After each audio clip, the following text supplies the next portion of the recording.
Hello, everybody. I'm Relitza Vasilova from the CNN Center. We are following breaking news in central Chile, where a major earthquake has hit.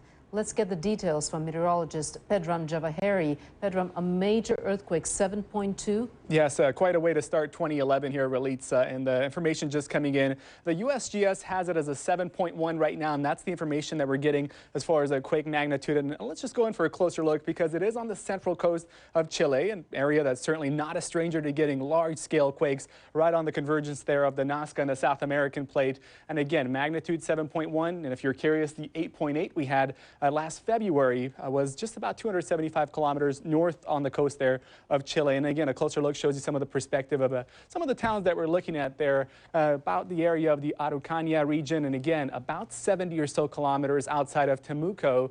And this coming in at a depth of about 17 kilometers. That's pretty shallow. That's the primary concern. The USGS says we could have about 3,000 plus people feeling a very severe shaking associated with this quake. And just to switch the routers and show you what the magnitudes dictate here as far as shaking is concerned over the next, say, what they saw here and over the next couple of hours, perhaps with some of the aftershocks. When you're looking at a 4 to a 4.9, noticeable shaking, and then you get up to a 5 and eventually closing in on a 7, you're talking about major shaking with destruction up to 150 kilometers. The one good news that comes out of this, USGS reporting that the areas within this region of Chile have structures that are not vulnerable to damage, to large-scale damage. They have very much reinforced masonry out there, things that can support quakes that are this strong. And if you recall, the 8.8 taking with it about 500 lives. So that's the good news associated with this. But look at this. This is the Pacific Ring of Fire, the area where we have the largest tectonic activity around the world. Take you across portions of the world right around the Pacific Ocean, south on into portions of the coastal region of Chile, where this charts out some of the 5.0 or greater quakes that we saw just in 2010. And again, you can see the density of strong quakes in that part of the world.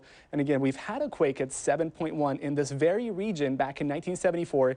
Didn't take any lives, but again, as information is becoming available as we speak here, Relitza, and when we have more, we'll certainly be bringing it your way. Pedram, thank you very much. And if you are in Chile and are seeing damage from the earthquake, send us your pictures and video. And of course, you can go to ireport.com for that. But remember, don't put yourself in any harm to take a picture or video. I'm Relitza Vasilova. We continue to follow this developing story. Coming up next, Fareed Zakaria, GPS.